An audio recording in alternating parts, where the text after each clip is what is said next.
साथियों, आज का वीडियो 26 फरवरी ऑल शिफ्ट में आए हुए प्रश्नों पर आधारित है। वीडियो कंप्लीट देखिएगा, लाइक भी कर दीजिएगा और चैनल पर अगर नए हैं तो सब्सक्राइब करके घंटा जरूर से दबा दीजिएगा, क्योंकि ऐसे कंटेंट मैं आपके लिए लाता रहता हूँ। इस वीडियो का पीडीएफ आपको टेलीग्राम चैनल पर मिल जाएगा। टेलीग्राम चैनल ज्वाइन करके रखिए, डिस्क्रिप्शन में आपको लिंक मिल जाएगा। चलिए प्रश्नों का सिलसिला शुरू करते हैं। पहला प्रश्न है कि पंडित शिव कुमार शर्मा का संबंध किस वाद्य यंत्र से है। तो इसका जो राइट आंसर है वो है संतूर। संतूर पे आपको टिक करना था। ठीक है, यहाँ पर कुछ इंपॉर्टेंट लिस्ट मैंने आपको दे दी है। ठीक है, या तो इसका आप स्क्रीनशॉट ले लीजिए, नहीं तो आपको टेलीग्राम पर पीडीएफ मिल ही जाएगा। ठीक है, उस्ताद बिस्मिल्लाह खां का संबंध शहनाई से है। हरिप्राण चौरसिया का संबंध बांसुरी से है। अभी शनिवार को लास्ट में क्वेश्चन आया था कि बांसुरी गुरु फिल्म किस वादक पर आधारित है। ठीक है, तो हरिप्रसाद चौरसिया। पंडित रविशंकर का संबंध सितार से है। जाकिर हुसैन का संबंध तबला से है। पंडित शिव कुमार शर्मा का संबंध संतूर से हो ही गया। उस्ताद असद अली खां का संबंध बीड़ा से है। अमजद अली खां का संबंध सरोज से है। ठीक है, टीएच विनायक का घट्टम से है। रामानंद राघवन का मृदंगम से है। पंडित रामनारायण का संबंध सारंगी से है। ठीक है, ऐसे ही शकूर खान का संबंध भी सारंगी से है। ठीक है, अली अकबर खान का संबंध सरोज से है। अन्नपूर्णा देवी का संबंध बास सितार से है। एम एस गोपाल कृष्णन का वायलिन से है। यू श्रीनिवासन का मंडोलिन से है। ब्रिजभूषण काबरा का गिटार से। विश्व मोहन भट्ट का बीड़ा से है। तोताराम शर्मा का तबला से है और अल्लाह रखा खां का तबला से है। ठीक है, तो इनको आपको ध्यान में रखना है। अगला क्वेश्चन है कि महान्यायवादी किसके प्रसाद पर्यंत पद ग्रहण करता है। तो इसका जो राइट आंसर है, जो आपको टिक करना था, वो है राष्ट्रपति। ठीक है, देखिए भारत के राष्ट्रपति जो है संविधान के अनुच्छेद 76(1) के तहत जो है नियुक्त किया जाता है। ठीक है, मतलब जो महान्यायाधीश की नियुक्ति है वो अनुच्छेद 76(1) के तहत उसकी नियुक्ति होती है।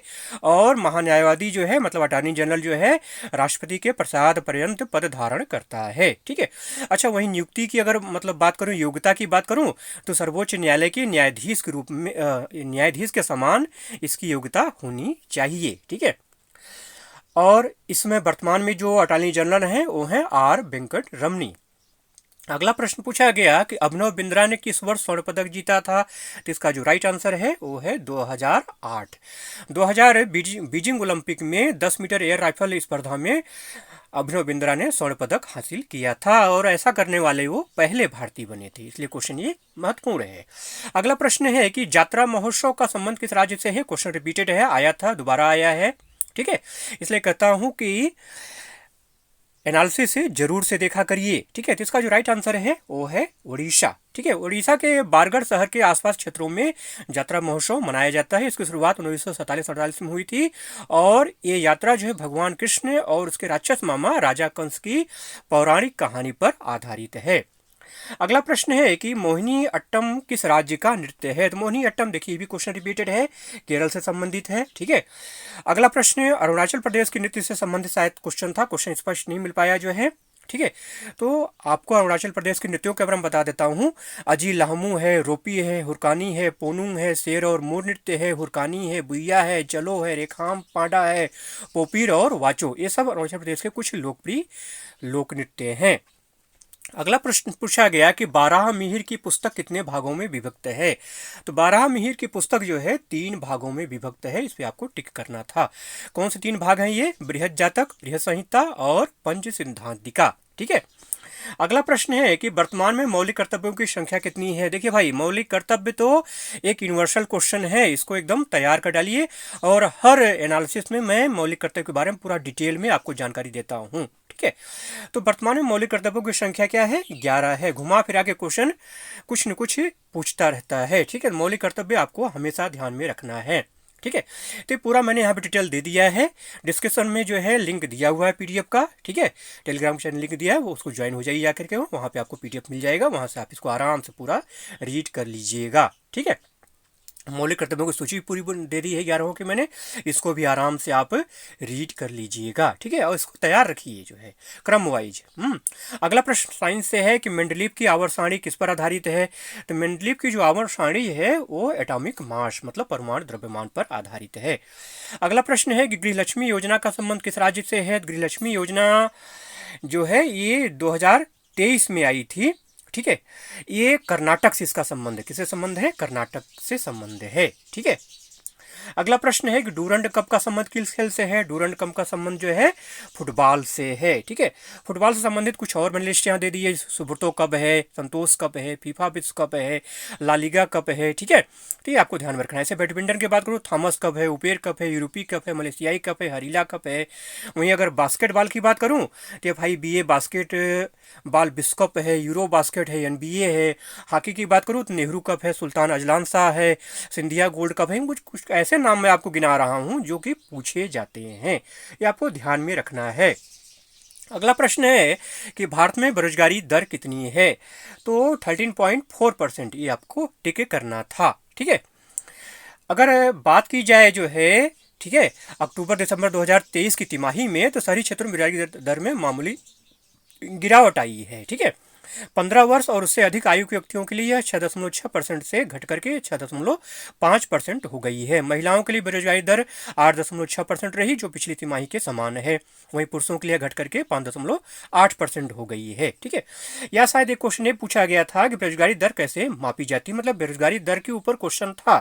अब मापना पूछा गया था या दर पूछा गया था, मैं दोनों बता देता हूँ आपको। देखिए, बेरोजगारी दर कैसे मापा जाता है, इसका फार्मूला होता है बेरोजगार श्रमिक बटे कुल श्रमिक बल मल्टीप्लाई 100। ठीक है, मल्टीप्लाई 100, 1000 नहीं होगा, 100 होगा। ठीक है, अगला प्रश्न पूछा गया कि आरबीआई के वर्तमान निदेशक कौन हैं? आरबीआई के वर्तमान निदेशक हैं मनोरंजन मिश्रा। ठीक है, वहीं आरबीआई की अगर स्थापना की बात करूं तो भारतीय रिजर्व बैंक अधिनियम 1934 के प्रावधानों के अनुसार 1 अप्रैल 1935 की हुई। ठीक है, अच्छा, रिजर्व बैंक का जो केंद्रीय कार्यालय प्रारंभ में था वो कोलकाता में था, वर्तमान समय में कहाँ है? ये मुंबई में हुआ है। ठीक है, 1937 में मुंबई स्थानांतरित कर दिया गया। अगले प्रश्न की अगर बात करूं तो भारत का क्षेत्रफल की दृष्टि से कौन सा स्थान है विश्व में? तो 7वां स्थान है। कौन सा स्थान है?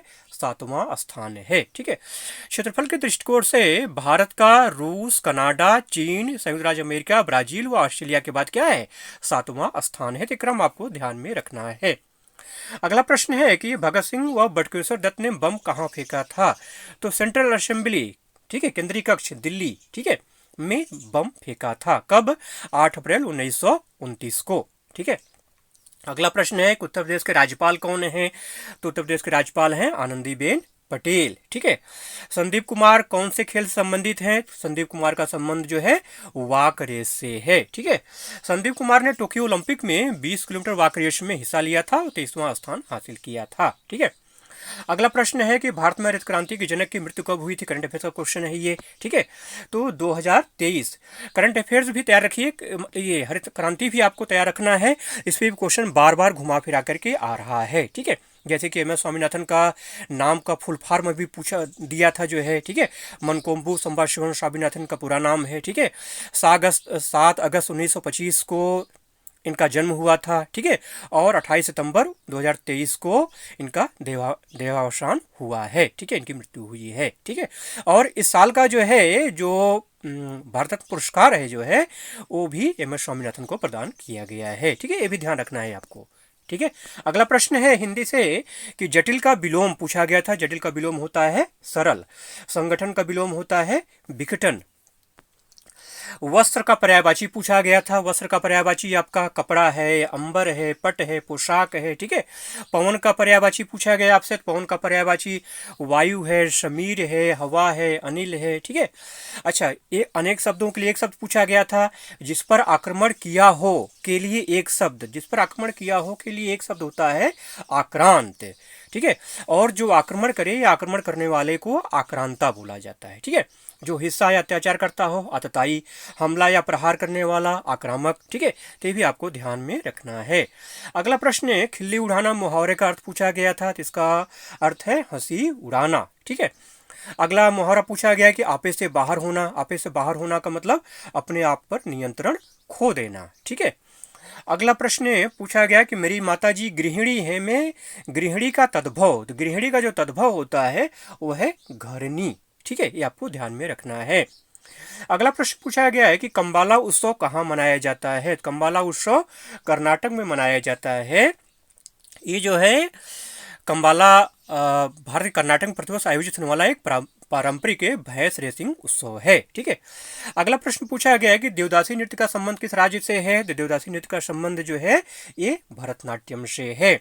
ठीक है, अगला प्रश्न है, अच्छा इसको सादिर अट्टम भी बोलते हैं, ध्यान रखिएगा, बार बार क्वेश्चन इससे भी रिपीट हो रहा है। अगला प्रश्न करंट अफेयर संबंधित है। 2024 में चुनाव आयोग का ब्रांड एम्बेसडर किसे बनाया गया है। तो इसका जो राइट आंसर है वो है सचिन तेंदुलकर।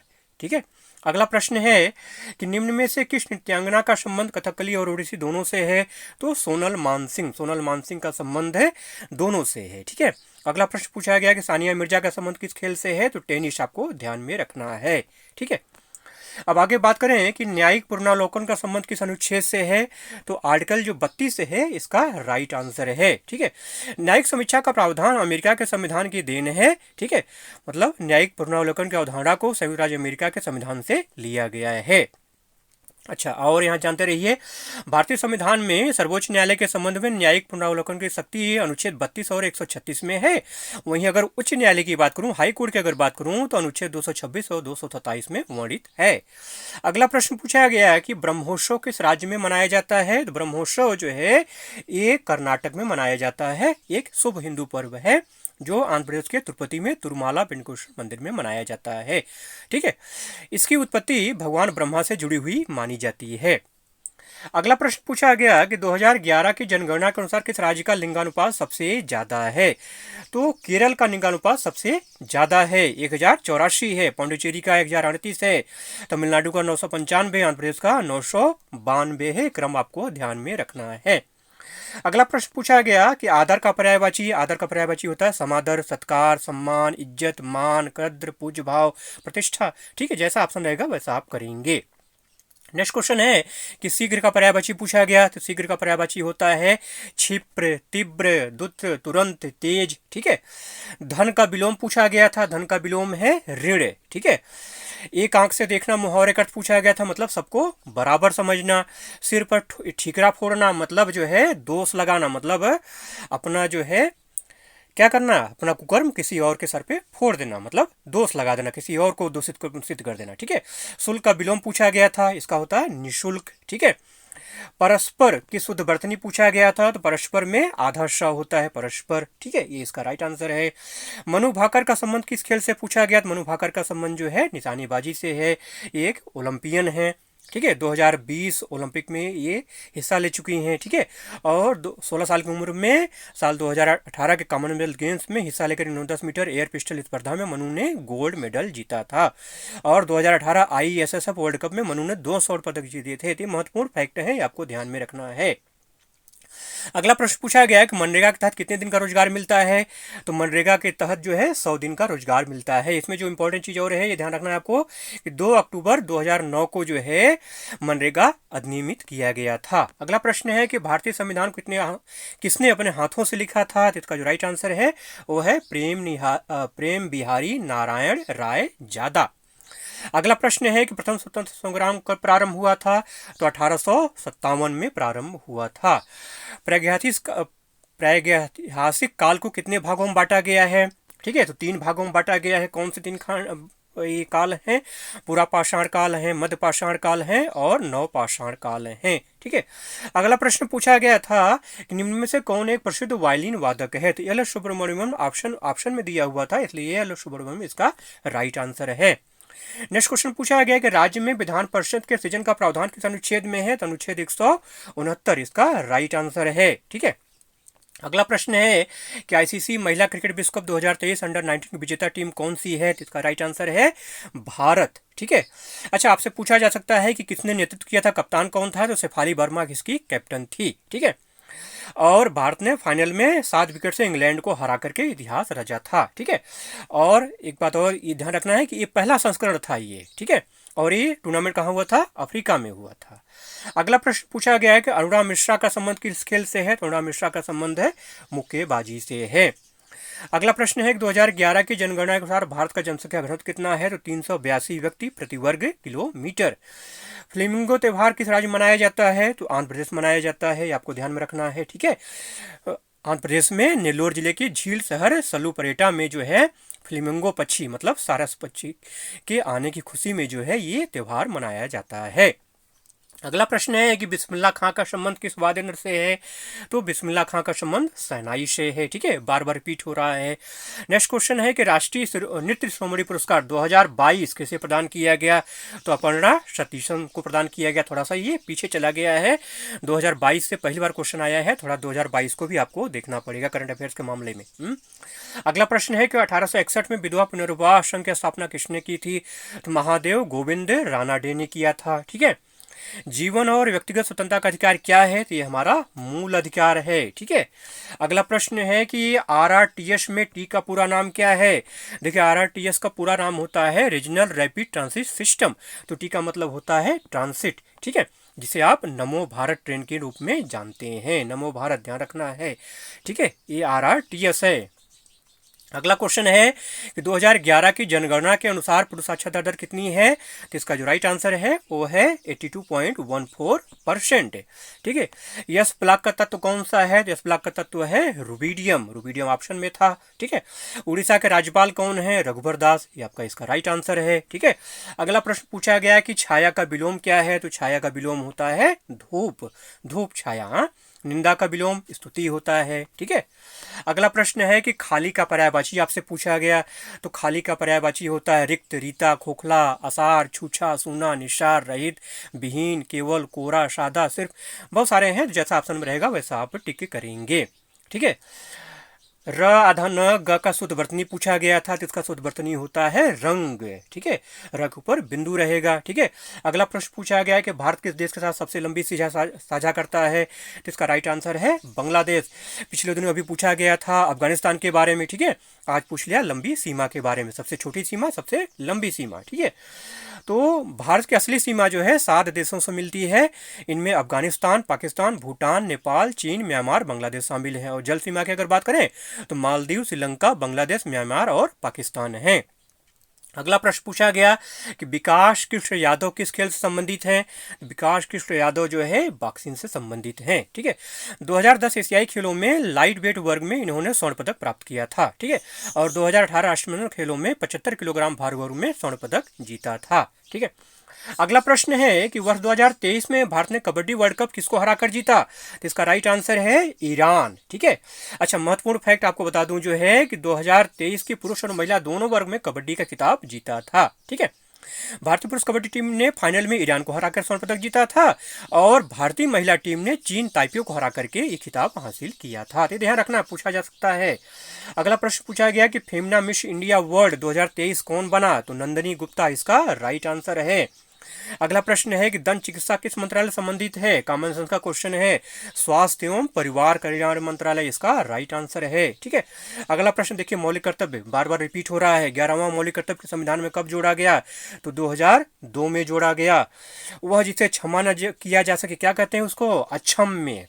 ठीक है, और अगला प्रश्न पूछा गया है कि अकेला चना भार नहीं फोड़ सकता, मुहावरे का अर्थ क्या है? मतलब अकेला व्यक्ति बड़ा काम नहीं कर सकता है, ये इसका राइट आंसर है। ठीक है, वीडियो अगर अच्छा लगा हो तो एक लाइक जरूर से कर दीजिएगा। चलिए मिलते हैं अगले वीडियो में, तब तक के लिए जय हिंद।